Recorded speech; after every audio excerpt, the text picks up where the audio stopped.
মুকং করতি বাচলং পঙ্গুং লঙ্ঘায়তে গিরিম যৎকৃপাতমহং বন্দে পরমানন্দ মাধবম পরমানন্দ মাধবম পরমানন্দ মাধব। হে পরম কারুণিক, হে পরম পিতা পরমেশ্বর প্রভু, তোমার আতুল শ্রীপাদ পদ্মে জানাই আমার আভূমি প্রণাম।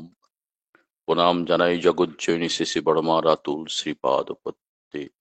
প্রণাম জানাই পিতৃদেব শ্রী শ্রী বর্দার আতুল শ্রীপাদ পদ্মে। প্রণাম জানাই বর্তমান আচার্যদেবের আতুল শ্রীপাদ পদ্মে। প্রণাম জানাই গুরু পরিবারের সমস্ত গুরুজনদের আতুল শ্রীপাদ পদ্মে।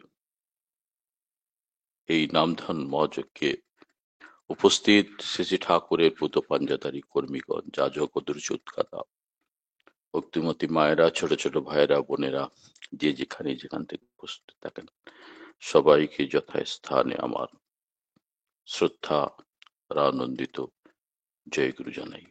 এই পুণ্য ভাদ্র মাসে আমরা প্রতিদিন শ্রী শ্রী ঠাকুরকে নিয়ে মেতে আছি।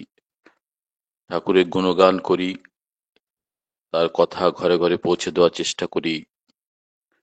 আমরা ডিপি অর্সের মাধ্যম থেকে একে অন্যকে চিনতে জানার চেষ্টা করি, পারস্পরিকতা বাড়িয়ে চলেছি। একটা সুন্দর পরিবেশে আমাদের কিন্তু প্রতিটা দিন কেটে যাচ্ছে। তার মধ্যে এটা একটা বাড়তি পাওনা, আপনারা সকলে সেই 4:20 থেকেই নামধানে ব্যাপৃত ছিলেন। আমরা কিন্তু সবাই বাঁচতে চাই, আমরা একটা কমফোর্ট জোনের মধ্যে বাঁচতে চাই। আমার নিজের ভালো লাগার পরে আমি বাঁচতে চাই, এবং বহুদিন ধরে আমাদের চলা বলা মাধ্যমে যে সংস্কার তৈরি হয়েছে, সেই সংস্কারের বাইরে এতটুকু যদি কিছু হয়, একটা আইডি খোলা আছে মনে হচ্ছে,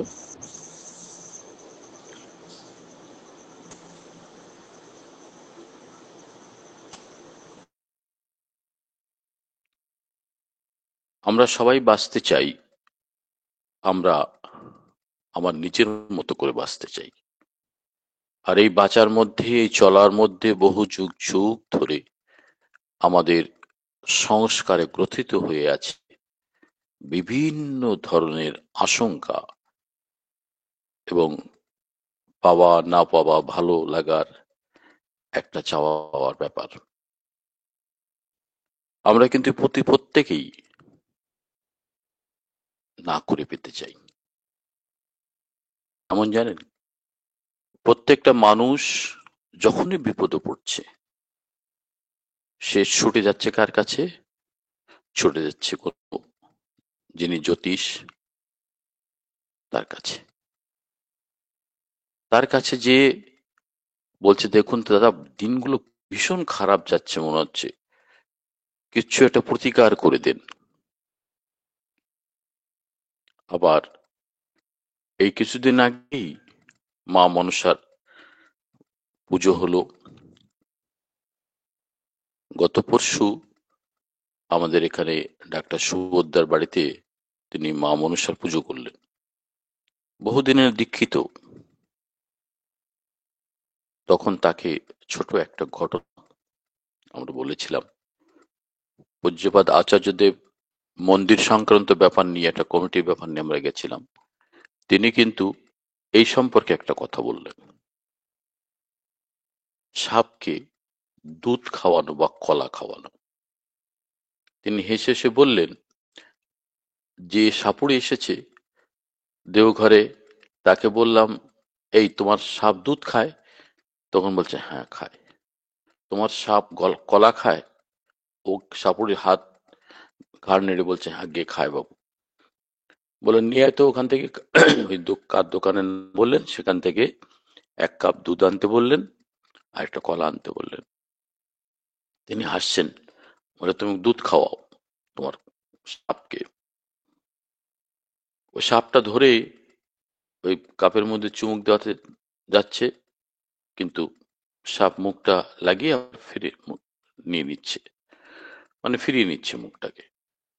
ও কলার ব্যাপারও তাই, দুধের ব্যাপারে তাই। অনেক প্রচেষ্টা করলো, কিন্তু সাপ কিন্তু কলাও খেলো না, দুধও খেলো না। আচার্য বলছেন যে আমি জানতাম ও সাপ খাবে না, সাপ কিছুতেই ওই কলাও খাবে না, দুধও খাবে না। কেন? সাপ খাই না, সাপের খাদ্য এই কলাও নয়, দুধও নয়। কতদিন যুগ যুগ ধরে এই আমরা মা মনসা বা তাকে পুজো দেওয়ার সময় এই প্রথাটা, এই রীতিটা প্রচলিত আছে যে সাপকে কলা দুধ খাওয়ানো। এখন ভাবুন তো, সেই কোন যুগ যুগ ধরে সেই বেহুলা ঘটনা আমরা শুনে শুনে, তার গান শুনে শুনে আমরা আজও গ্রামে গ্রামে এই মা মনসার পূজাটা ধুমধাম করে বিভিন্ন অনুষ্ঠানের মাধ্যম থেকে আমরা করে থাকি। এই যে সংস্কারটা, যদিও এই সময় সাপের উৎপাত থাকে গ্রামে, এবং সবার ধারণা যদি এই সাপকে, মা মনসাকে যদি পুজো করা হয়, তাহলে সাপের থেকে, উৎপাত থেকে বাঁচা যায়। তিনি আমাদের মা মনসা আমাদের রক্ষা করেন। হয়তো তিনি করেনও, কিংবা না করেন। আমার সেটা প্রশ্ন সেখানে নয়। প্রশ্নটা হচ্ছে যে আমরা বেঁচে থাকার জন্য একটা পন্থা, একটা কৃত্য, তার মাধ্যমে আমরা কিন্তু জীবনটাকে সহজভাবে পেতে চাই, বাঁচতে চাই। এটা কিন্তু যথার্থ নয়। কেন বলছি? যে সাপ যখন দুধ কলা খাই না, তাকে দুধ কলা খাইয়ে কি হবে? কিন্তু যখনই বাস্তব কোনো একটা কাজের কথা বলা হয়, যে তুমি ইষ্টভীতি করো, অনেকের মধ্যে আজও অব্দি এই ভ্রান্তিটা কিছুতেই তাকে শেষ করা যাচ্ছে না, বোঝানো যাচ্ছে না যে এটা কিন্তু বাস্তবে তাকে দেওয়া। এই ইষ্টভীতি করা মানে প্রভুকে আত্মনিবেদন করে যখন আমরা ইষ্টভীতিটা করি, সমস্ত সত্তা দিয়ে তার ইষ্টভীতিটা করি, তার যে ফল যারা করেন তারা অনুভব করেন, মুখের ভাষায় তা ব্যক্ত করা যাবে না।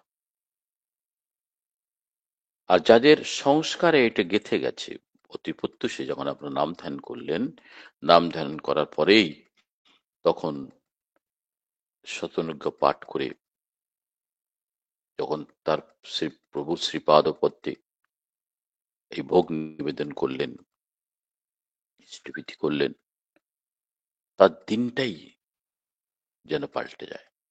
তাই শ্রী শ্রী ঠাকুর বললেন, যে ঠিক ঠিক ইষ্টভীতি করে, নাম ধ্যান করে, তার চেল্লাই আলাদা। সত্যি তাই, তার চেল্লাই আলাদা। তার জীবন চলাটাই অন্যরকম। একটু ইকো হচ্ছে কেন? মানে আমি যে কথাটা বলছি রিপিট হচ্ছে আর কি। এখন এই প্রসঙ্গে আমার ছোট ছোট আমার গল্প বলার অভ্যাস আছে। কয়েকটা ছোট ছোট গল্পের মাধ্যম থেকে ঠাকুরের এই বাণীটার ব্যাখ্যা, যে আমরা যখনই বিপদে পড়লাম তখনই ছুটে গেলাম জ্যোতিষের কাছে, ছুটে গেলাম ওই যে হস্তরেখা রেখাবিদের কাছে, যারা অঙ্ক দিয়ে আমার ভাগ্য নির্ধারণ করেন তার কাছে, ইত্যাদি ইত্যাদি। বা তথাকথিত যিনি সাধক আছেন, সাধুজন আছেন, গুণীজন আছেন, মুনি ঋষিরা আছে, যারা এখন সাধনায় ব্যাপৃত, যাদের শক্তি আমরা অহরহ অনুভব করতে পারি, বিভিন্ন লোকের মুখে জানতে পারি, তার কাছেও আমরা ছুটে যাই। ঠাকুর এই প্রসঙ্গে বললেন মিরাকেল বলে কিছু নেই। তা বলছেন কি বাণীটা, জাদুকর সম্বন্ধে বলছেন কিন্তু ঠাকুর, জাদুকর নয় গুরু, কিন্তু জাদু ভেঙেই তার কাজ স্বভাব। জাদু ভেঙে দেন দেখিয়ে ভর দুনিয়ার স্বভাব। তিনি ম্যাজিশিয়ান নন।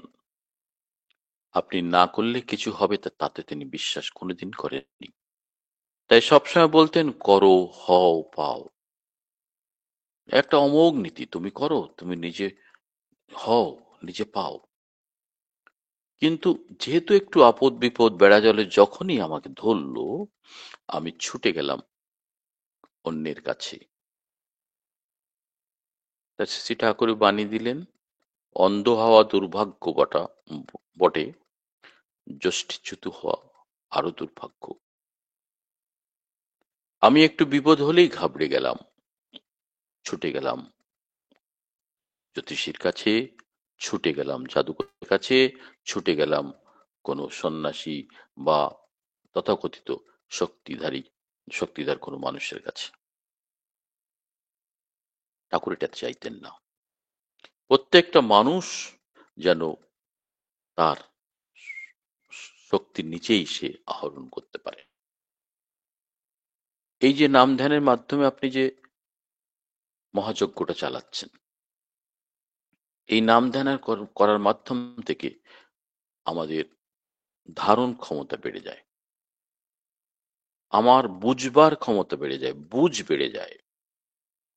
আমার আপদ বিপদ বেড়াজাল থেকে পাশ কেটিয়ে চলার পন্থাগুলো যেন সহজভাবে আমি বুঝতে পারি। কেননা শুভ বুদ্ধি জাগ্রত হয়। শুভ বুদ্ধি জাগৃত হলেই আমাকে কিন্তু এই ছোট ছোট এই কষ্টের মধ্যে আমি যখন ব্যথিত হচ্ছি, দুঃখিত হচ্ছি বা বিভ্রান্ত হচ্ছি বা ভেঙে পড়ছি, এলিয়ে পড়ছি, সেখান থেকে তিনি হাত ধরে তুলে নেন। তিনি তো নিয়ামক, তিনি নিয়মে চলেন।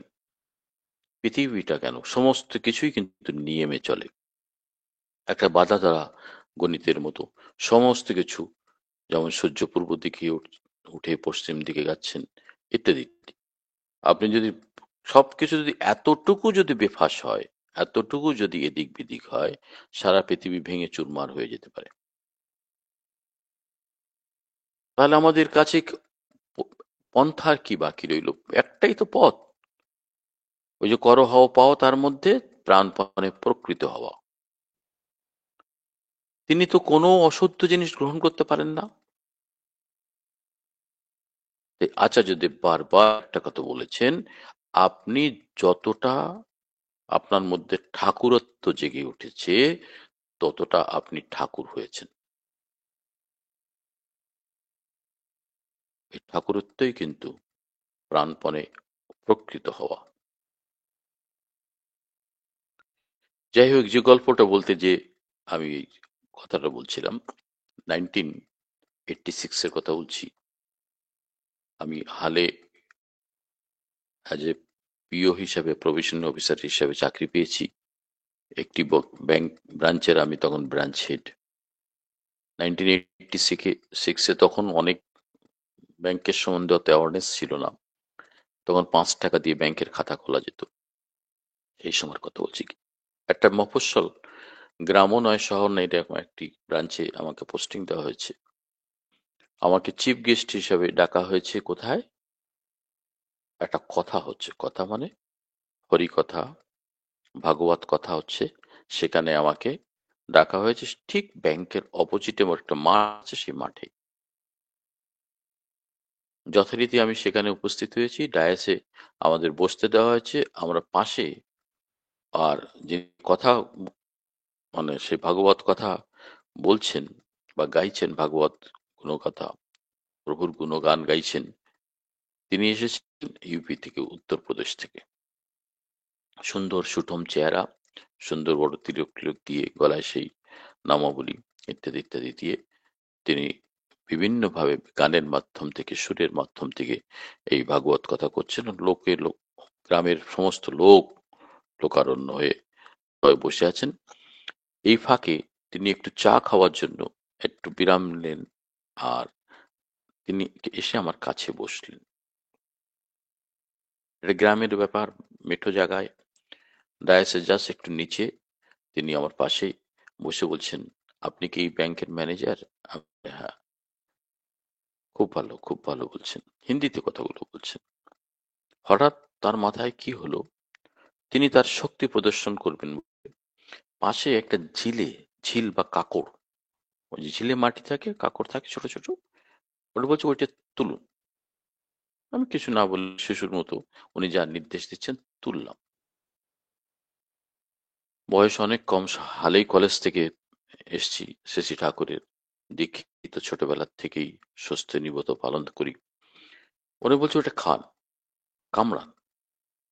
আমার অদ্ভুত লাগলো যে একটি কাঁকড়, ঝিলে কাঁকড়, যা আমরা দাঁতে পড়লে ভাতে আগে চাল টাল খাওয়ার সময় মাঝে মাঝে কাঁকড় পড়তো, আমরা ভীষণ কষ্ট পেতাম, দাঁতটা যেন ভেঙে যাবে। আমি সেটা কি করে খাবো বা চিবোবো? বলে ওটা চিবন। বলে দূর মশাই, ওটা চিবন মানে?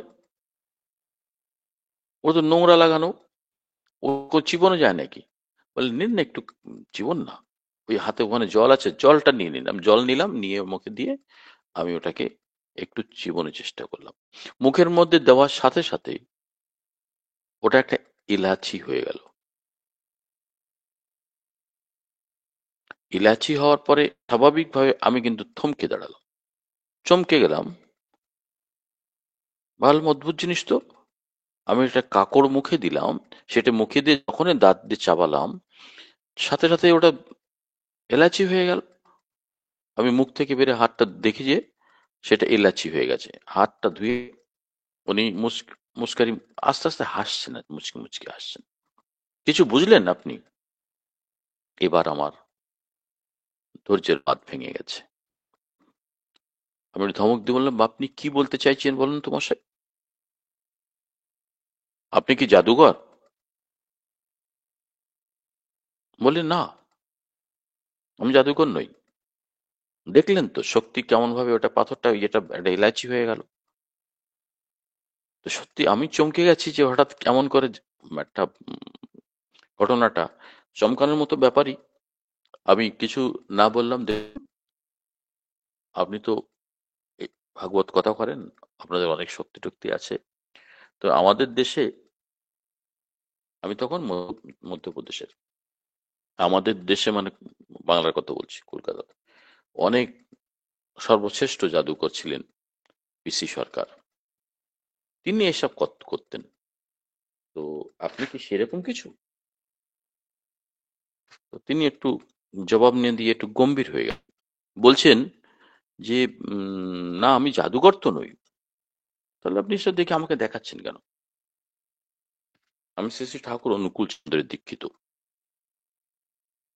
আমি আমি বাঙালি হয়ে মাছ মাংস খাই না। উনি অবাক হলেন। সে কি, আপনার মাছ মাংস পেঁয়াজ রসুন খান না? আমরা তো জানি বাঙালিরা সবাই মাছ মাংস পেঁয়াজ রসুন খায়, ইত্যাদি ইত্যাদি। আমি তখন ঠাকুরের কথা বললাম তাকে, বলে, দেখুন এই যে জাদু দেখিয়ে বা এই যে একটা কাকড় খাইয়ে দিয়ে আপনি একটা এলাচি করিয়ে আপনি লোকের মঙ্গল করতে পারবেন না। হয়তোবা আংশিকভাবে সে চমকে যেতে পারে, সে হয়তো ভ্যাবাচ্যাকা খেয়ে আপনাকে একটা বিরাট শক্তিধর মনে করতে পারেন। ঠাকুর কিন্তু এটা মানতেন না। উম, তিনি বললেন, না আমি তো এমন কোনো নাম শুনিনি শ্রী ঠাকুর অনুকূল চন্দ্র। স্বাভাবিক সেটা,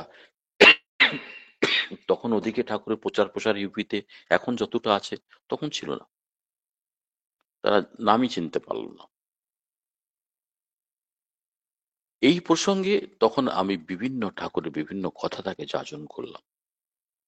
বলে, দেখুন আপনারা যেটা করছেন সেটা একটা অনুষ্ঠান করছেন, সেই অনুষ্ঠানের মধ্যে বহু লোক উপকৃত হচ্ছে।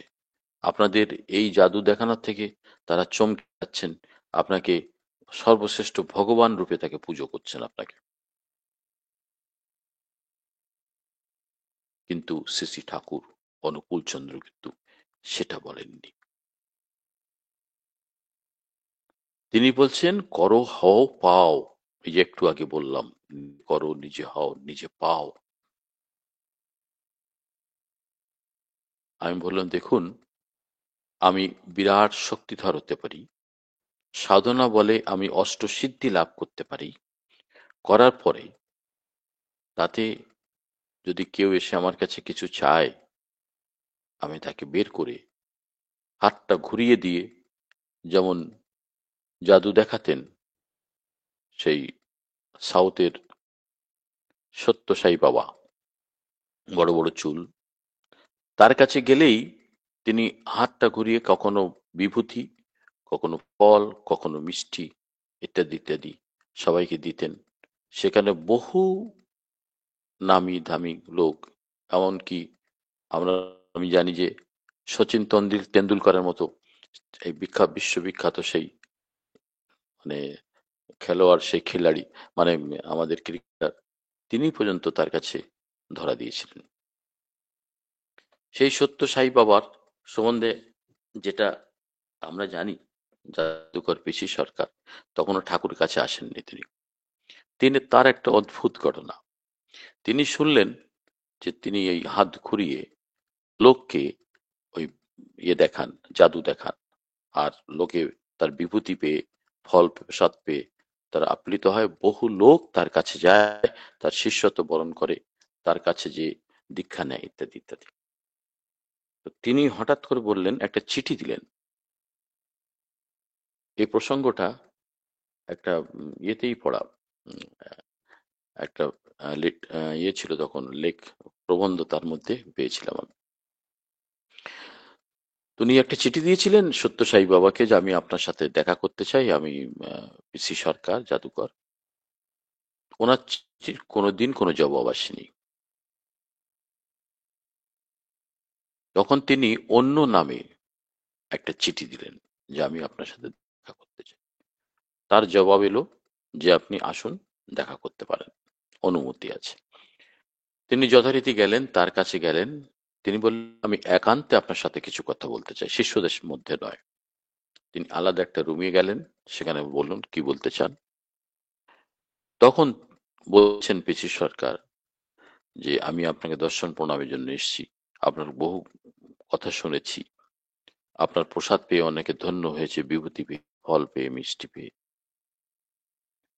তিনি বললেন, যেমন তিনি বলেন, ঠিক আছে বাবু, মানে বাবু বলছে, ঠিক আছে বাবু, তুমি কি চাও বলো, আমি একটু মিষ্টি পেলে ভালো লাগে। তখন তিনি উপর দিকে হাতটা তুলে যেমন ভাবে সবার জন্য করেন, একটু সন্দেশ পিসি সরকারকে দিলেন। পিসি সরকার কিন্তু সেই সন্দেশটা পাওয়ার পর বলছেন, আগে গুরুজি, আপনি সন্দেশ না, আমাকে একটা রসগোল্লা দেন। আমি আমরা তো বাঙালি, আমি রসগোল্লা খেতে খুব ভালোবাসি। বলে, আজকে কিন্তু আমি যা দিতে পারলাম, এইটাই তুমি নিয়ে খুশি হও, এর বেশি তুমি আর আজকে কিছু পাবে না। আজকে তোমার জন্য প্রসাদ নির্ধারিত হয়েছিল, এটা তুমি পেয়েছো। তখন পিসি সরকার জাদুকর, তিনি হাতটা ঘুরিয়ে একটা রসগোল্লা এনে বললেন, এই নিন আপনি এই রসগোল্লাটা নিন। উনি প্রচন্ড ভাবে অপমান বোধ করলেন এবং এত রেগে গেলেন, শিষ্যরা দৌড়ে এসে তখন পিসি সরকার বললেন, আপনি আসুন। তো কথাটা হচ্ছে, যেখানে আমরা অভিভূত হলাম, অবাক হলাম, আমি একদম তার প্রতি একটা অভাব, মানে এমন একটা ভাবের সৃষ্টি হলো আমার মধ্যে যে তিনি আমাকে একটা কাকড় খাইয়ে দিয়ে একটা এলাচি করে দিলেন। তিনি হাতটা ঘুরিয়ে একটা বিভূতি দিয়ে দিলেন আমাকে, আমাকে একটা মিষ্টি দিলেন। আমরা কিন্তু তাতে ঢলে পড়লাম, গলে পড়লাম, অভিভূত হলাম এবং তার কাছে, তার এই শক্তির কাছে আমি মাথা নোয়ালাম। ঠাকুর বললেন, অজানা কিছু নেই, মিরাকেল বলে কিছু নেই, তুমি জানতে পারছো না, বুঝতে পারছো না কেমন করে হচ্ছে, সেই জন্যই তোমার কাছে এটা অবাক কাণ্ড। সত্যিই আমরা কিন্তু এইভাবে তখন, যখনই বিপদে পড়লাম, বাঁচার তাগিদে হোক, যেমন করে হোক, আমরা কিন্তু ছুটে যাচ্ছি। কার কাছে ছুটে যাচ্ছি? যেখানে আমি প্রভুকে পেয়েছি, সদ্গুরুকে পেয়েছি। সদ্গুরু মানে যার কাছে গেলে আমার জানার কিছু বাকি থাকে না, যার কাছে গেলে আমার পাওয়ার কিছু বাকি থাকে না। তিনি আমার সমস্ত জীবনের সমস্ত সমস্যার সমাধান করতে পারেন। তার কাছে যখন আমরা মাথা নত করেছি, তার কাছে সম্পূর্ণভাবে সারেন্ডার করেছি, তার কথাগুলো যখন তিনি বলেছেন যে তুমি করো, হও, পাও, তিনি যখন এই নাম ধ্যানের কথা বলছেন, এই সমস্ত শক্তির আকর বললেন, এই নাম ধ্যান, এই নাম ধ্যানের কথা বললেন, আমরা কিন্তু সেটা ঠিক ঠিক করিনি, আর আমরা বুঝতেও পারিনি শক্তি যে কেমন হতে পারে তা জানতেও পারিনি। তো যত সময় না করব তত সময় পাওয়াও হবে না। আর আমার প্রতিদিন যে প্রার্থনা করা, প্রতিদিন প্রার্থনা করা, সেই প্রার্থনা যখন সংস্কারের মধ্যে গেঁথে উঠেছে, আজ কিন্তু আমাদের সকালবেলায় উঠবার কোনো অসুবিধা হচ্ছে না।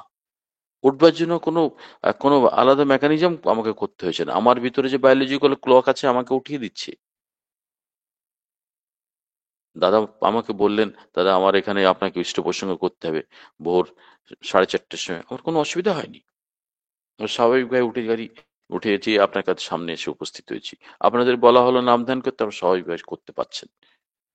আমরা কিন্তু এই করার মাধ্যম থেকে হয়ে চলেছি কিন্তু, আর পেয়েও চলেছি কিন্তু।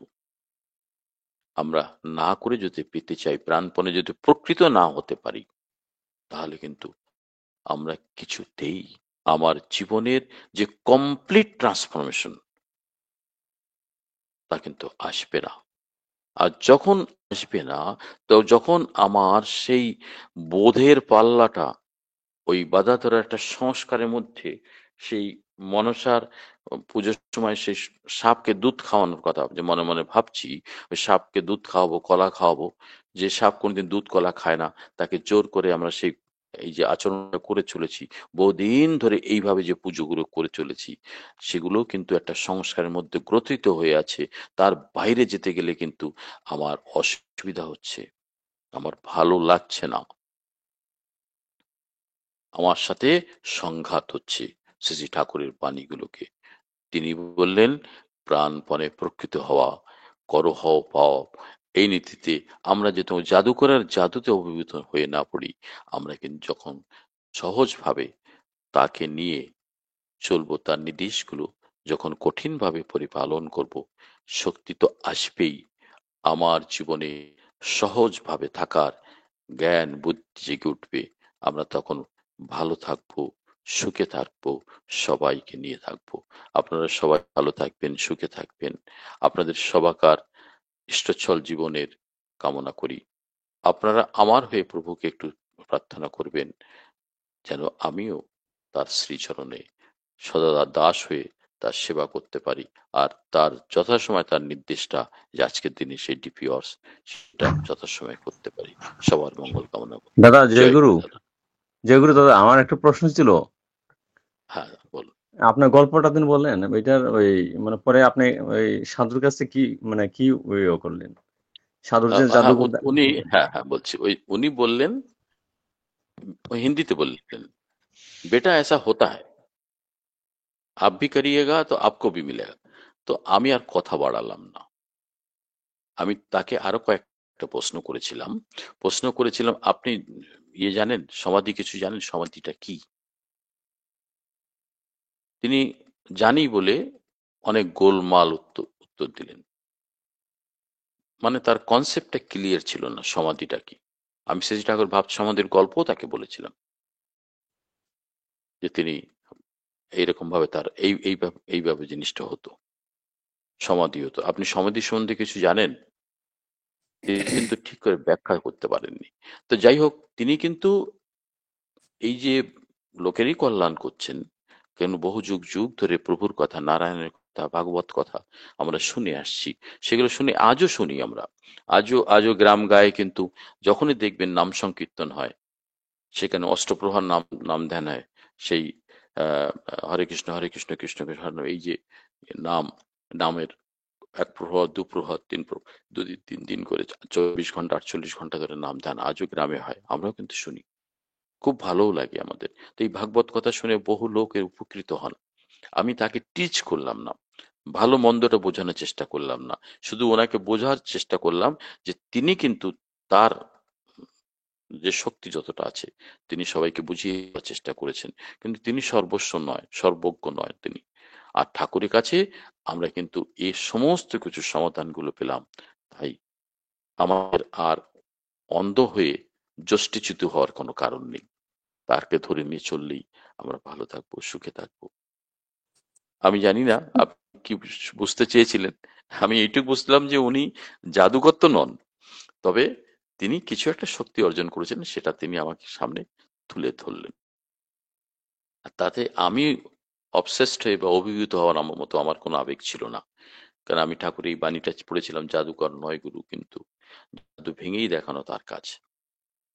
তিনি কিন্তু জাদু ভেঙে দেখিয়েছেন। সেই পিসি সরকার ঠাকুরের কাছে দীক্ষাও নিয়েছেন তার ভালোবাসার বেড়া জালে তিনি ধরাও দিয়েছেন। তিনি সারা জীবন ঠাকুরের সেই ইষ্টবিধি করা গল্প সারা বিশ্বে ঘুরে টুরে এসে জাদু দেখিয়ে এক গাদা পয়সা নিয়ে, কয়েন্স নিয়ে ঠাকুরকে সে তিনি ইষ্টবিধি দিয়েছিলেন। তিনি তাকে ঠাকুর বলেছিলেন এমনি ভাবে ইষ্টবিধি করা যায় না। অনেক গল্প আছে জাদু বিশ্ব সরকারকে নিয়ে। তো সেই সব কথা না, যে আমি শুধু একটাই বলার আমার আবেগ ছিল, আজকে উদ্দেশ্য ছিল যে আমরা যেন ছোট ছোট এই ব্যাপারে, যখন গুরুকে পেয়েছি, যখন যষ্টি পেয়েছি, যখন তার নির্দেশে চলে আমরা ভালো থাকতে পারি, সেগুলো না করে একটু আপদ বিপদ যখনই এলো, ঝড়ঝাপটা এলো, সাথে সাথে আমরা ভেঙে পড়ে আমরা যে অন্য জায়গায় ছোটাছুটি করি, তার থেকে আমরা অবশ্যই বাঁচবো। এটাই আমার সাবজেক্ট ছিল আজকে। জয় গুরু দাদা।